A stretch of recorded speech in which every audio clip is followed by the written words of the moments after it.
Detroit Urban Survival Training. This is an example of what separates our training from any other.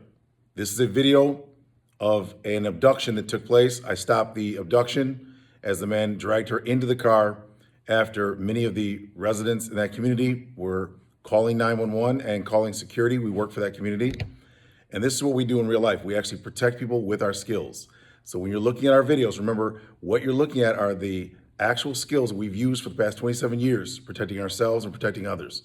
This is what separates our training from any other, and this is why people have a hard time that come from the sports background or traditional martial arts. In some cases, those people that are not well trained, not well versed in real life, they don't understand what they're looking at, so they find it very strange, and that's fine. That's because if you don't have experience in dealing with real world violence, then it will look strange to you. So this is why our training looks different, because our training is from the real world. We learn from heuristics, actually using the training in real life, seeing the feedback from actual bloodshed environments where you're fighting against violent individuals and gangs, and you get to see what techniques work and which techniques don't. And what we did was use that to determine which techniques we'll be teaching, not what we like or what's traditional or what techniques are allowed in this particular sport, but what techniques worked out of weight class against multiple aggressors, dealing with firearms, dealing with knives. How did we survive?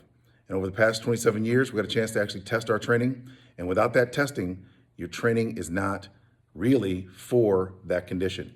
So if you have not been out in the street, if you've not been out there protecting people, if you've not been putting your hands on violent individuals, if you've not actually gone out and protected people from actual violent individuals and gangs, you would not know what that's like, you wouldn't understand it.